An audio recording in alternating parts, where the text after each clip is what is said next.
Il était une fois une femme qui désirait beaucoup avoir une petite fille. Ne sachant comment y parvenir, elle alla trouver une vieille sorcière qui la reçut très gentiment. « Prends ce grain d'orge, lui dit-elle. Ce n'est pas un grain d'orge ordinaire, et il te suffira de le mettre dans un pot pour obtenir satisfaction. » La brave femme fit exactement ce que la sorcière lui avait conseillé, et quelques jours plus tard, elle vit une fleur sortir de terre. Une fleur qui ressemblait à une tulipe, mais dont les pétales, en s'ouvrant, laissèrent apparaître une petite fille. Une petite fille, pas plus haute qu'un pouce, et qu'on appela Poussette.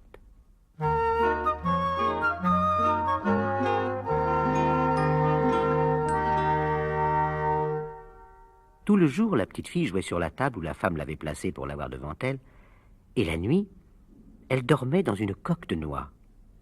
Des feuilles de violette lui servaient de matelas, et pour couverture, on lui donnait chaque soir un pétale de rose.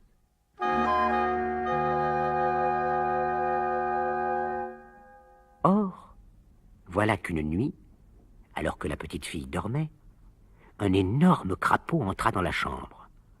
Il s'approcha de l'endroit où se trouvait la fillette et la regarda, émerveillé. « Voilà une jeune fille qui ferait très bien l'affaire de mon fils, » se dit-il. Et sans hésiter davantage, il prit entre ses pattes la coque de noix dans laquelle dormait Poussette et l'emmena dans le marais. Le fils du crapaud était aussi sale et hideux que son père. Cria-t-il tout heureux en apercevant la fillette endormie. « Tu vas la réveiller » l'interrompit son père. « Et elle pourrait nous échapper. Nous allons la mettre sur une feuille au milieu de la rivière pour qu'elle ne puisse pas se sauver. Et pendant ce temps, nous préparerons au fond du marais la chambre qui vous servira de demeure. » La petite fille fut bien surprise lorsqu'en s'éveillant le lendemain matin, elle se vit en plein milieu de la rivière, sur une feuille que sa longue tige nouée aux herbes du marais empêchait d'être emportée par le courant. Les deux crapauds se trouvaient devant elle. « Je te présente mon fils, » lui dit le plus âgé. « Nous installons pour toi une chambre au fond du marais, et dès qu'elle sera prête, nous t'y conduirons pour que tu deviennes son épouse. » Devenir la femme de cette affreuse bête, la pauvre petite était désespérée. Et lorsque les deux crapauds s'éloignèrent pour retourner à leurs préparatifs, elle fondit en larmes.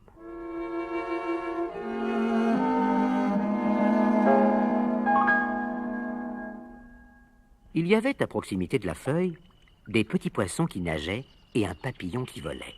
« Nous ne pouvons pas laisser une si jolie petite fille épouser ce vilain animal, » se dirent-ils entre eux.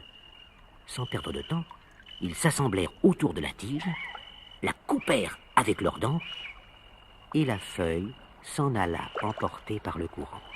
« Merci, mes amis !» cria la fillette. Et le papillon, pour la mettre plus vite hors d'atteinte des crapauds, se posa auprès d'elle. « Attache-moi à la feuille avec la ceinture de ta robe. En volant, je t'entraînerai loin d'ici. » La fillette obéit, et remorquée par le papillon, la feuille qui lui servait de vaisseau entreprit un long voyage au milieu des nénuphars, des ajoncs et des roses.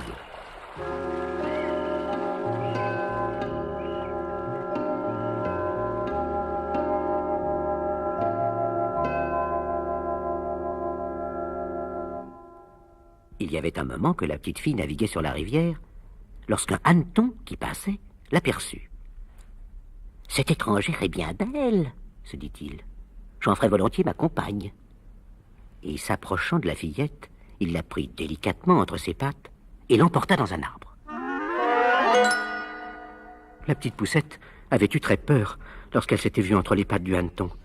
Mais lorsqu'il l'eut installée sur la plus grande des feuilles de l'arbre, elle reprit un peu confiance. Le hanneton l'entoura de 1000 prévenances, lui offrit du suc de fleurs, et il ne cessa de la complimenter sur sa beauté et sur sa grâce, que lorsque les demoiselles hanneton, ses voisines, informées de l'arrivée d'une étrangère, vinrent jeter sur elle des regards inquisiteurs. Comme c'est bizarre, elle n'a que 2 jambes. Moi, je la trouve très maigre, beaucoup trop maigre. Et les antennes, elle n'a pas d'antennes. De défaut en défaut, ces demoiselles que la beauté de Poussette rendait jalouses réussirent à convaincre le hanneton que la jeune fille n'était pas aussi belle qu'il l'avait cru au premier abord. Il la fit descendre de l'arbre et lui rendit sa liberté.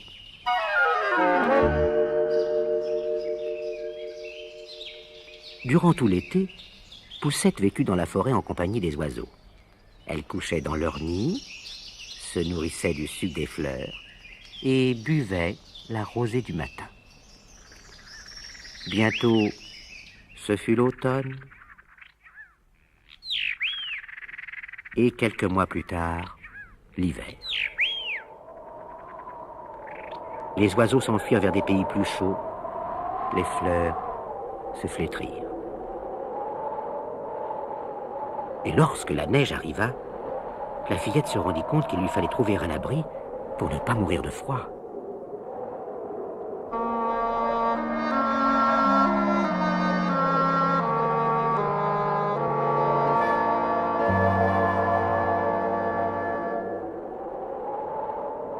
Roulée dans une feuille sèche qui la protégeait bien mal des flocons, elle quitta la forêt devenue silencieuse et après avoir cheminé un long moment, arriva devant la demeure d'une vieille souris des champs. « Je vous en prie, madame la souris, supplia la fillette, donnez-moi un grain d'orge.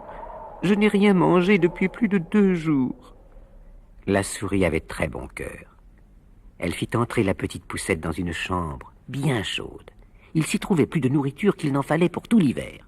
Et lorsque la pauvre enfant eut apaisé sa faim, la brave souris n'eut pas le courage de la laisser partir dans le froid du dehors. « Tu peux rester avec moi si tu veux, » lui dit-elle. « Je ne te demanderai en échange que de tenir la maison propre et de me raconter des histoires. Et ce qui nous permettra d'attendre un peu plus patiemment le retour de la bonne saison. »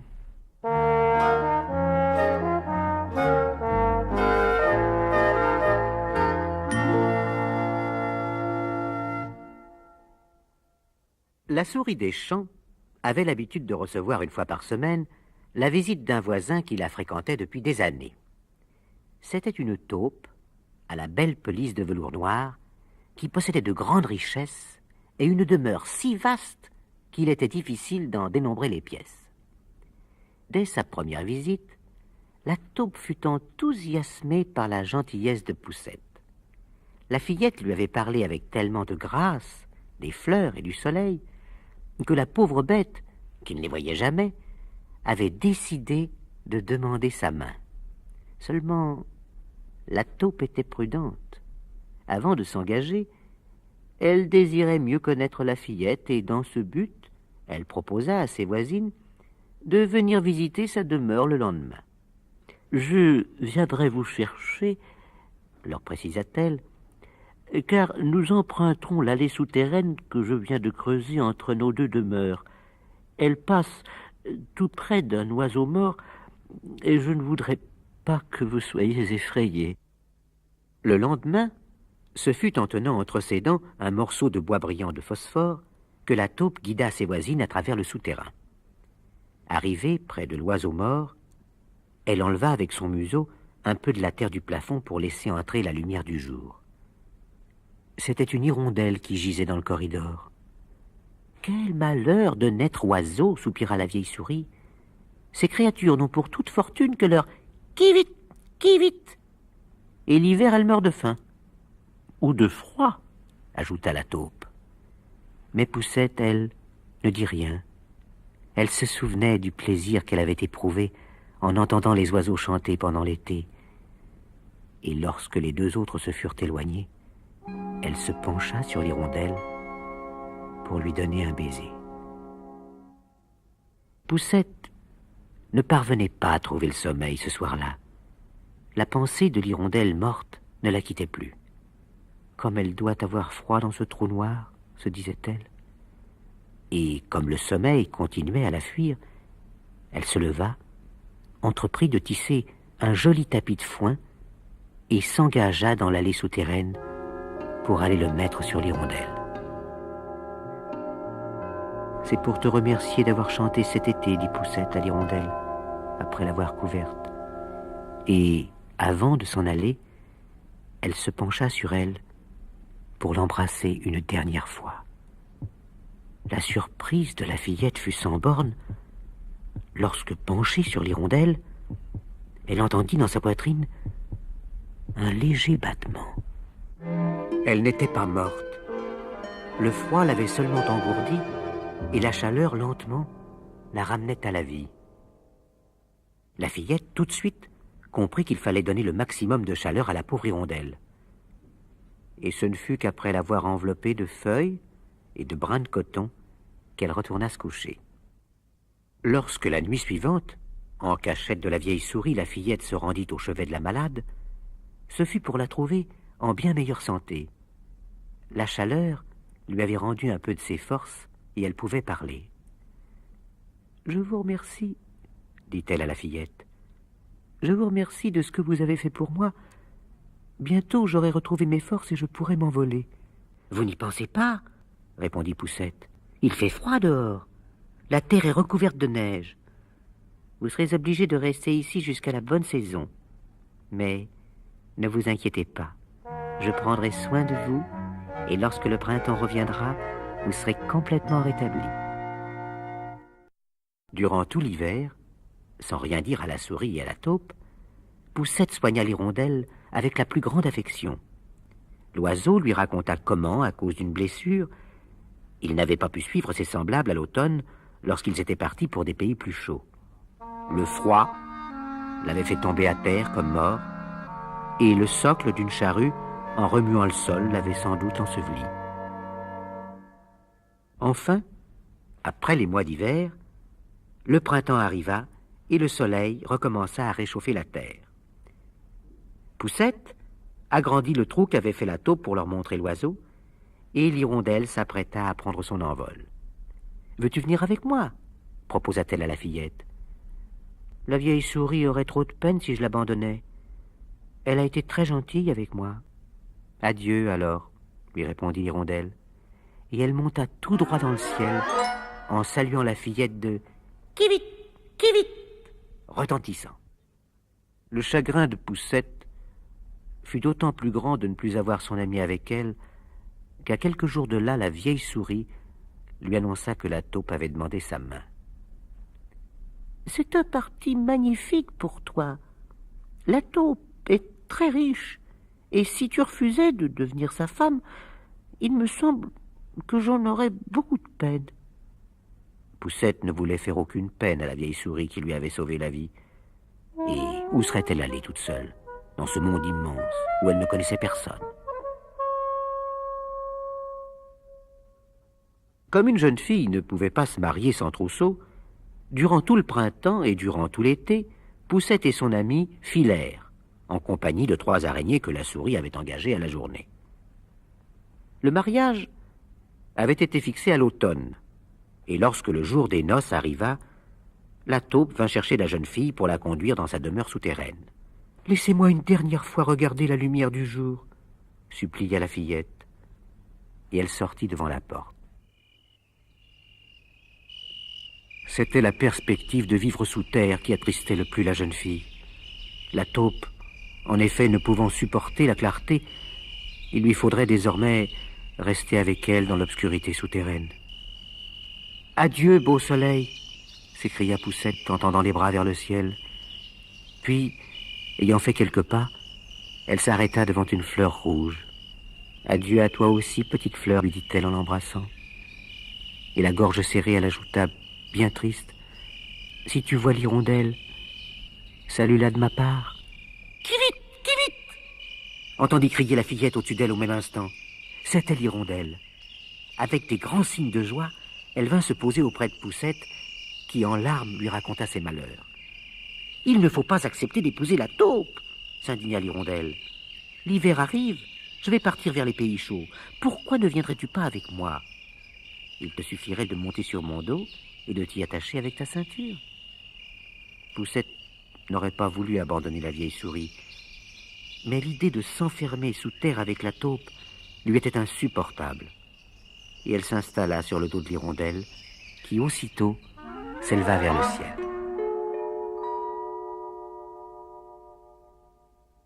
Il y avait des jours et des jours que la petite Poussette avait quitté la taupe et la vieille souris, lorsque l'hirondelle lui montra un château en ruine, au sommet duquel se trouvait une quantité de nids.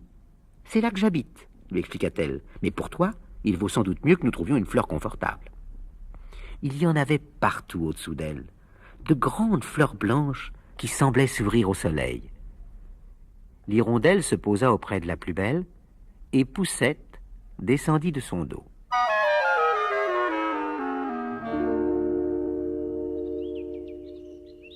L'étonnement de la fillette fut grand lorsque, dans la fleur choisie par l'hirondelle, elle découvrit un homme aussi petit qu'elle, mais qui avait des ailes dans le dos et une couronne d'or sur la tête. C'était le génie des fleurs. Il régnait sur un peuple de petits hommes et de petites femmes qui vivaient dans le cœur des fleurs. En apercevant Poussette, le petit homme fut très ému. Il s'approcha d'elle et, retirant sa couronne, la lui posa sur la tête. Le jeune prince n'avait jamais rien vu d'aussi beau que la jeune fille, et à l'instant même, il avait décidé d'en faire tout à la fois sa femme et la reine des fleurs.